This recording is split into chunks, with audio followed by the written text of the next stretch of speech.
So here's my biggest thing. I think we drafted really well. The guys that were injured are going to come back. I would put That is the biggest thing that everybody is like all of these sports networks. Like the only one person who I've seen that has mentioned it, and is Ryan Clark. And I hate to say Ryan Clark because he's a fucking Steeler guy, but he yeah he's the only guy on the networks that has brought this up. Ravens were in first place in NFL last year yeah at like 8-2, and then all these and that's with no running back because all the running backs got hurt before the year. That's yeah with Marcus Peters getting hurt before before the the season. year. You know what I mean? Like that. That's all that happening, and they're at first place in NFL. And then all the other injuries are happening. Like they were decimated by injury, and not injuries, but like um backup guys, like starting elite level guys. Yeah, we had 12 to 13 And starters out. and like even with all of that, even with all the injuries, they were still in every game going to end. They were still all in 1 point games. 1 point game versus Green Bay.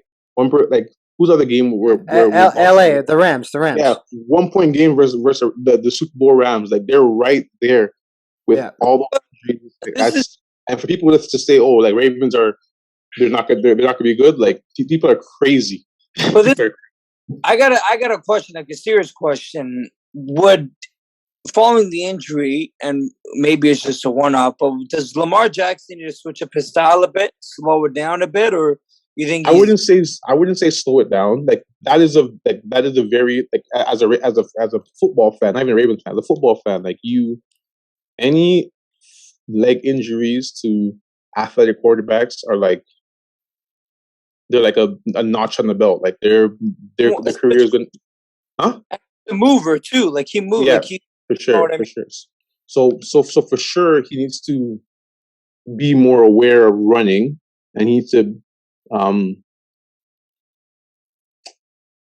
be quicker with throwing the football. Like the whole problem that I see with Lamar is that not that he can't throw the football, but because he's like, especially last season, like he second guessed a lot of stuff that was going He on. Like, holds on to the holds the ball too ball long. too long. Yeah, yeah, for sure. So that's a huge thing. So he does that and he misses his reads, and then he remembers he's like, oh shit, I'm Lamar Jackson, the fastest player in the NFL. Like, I can get through this, and then like he makes a play here and there, but most plays he gets tackled in the backfield, you know what I mean? So like he definitely needs to get more confidence in just seeing the play and letting the ball go on your first or second read. That's something that he definitely needs to improve on for sure.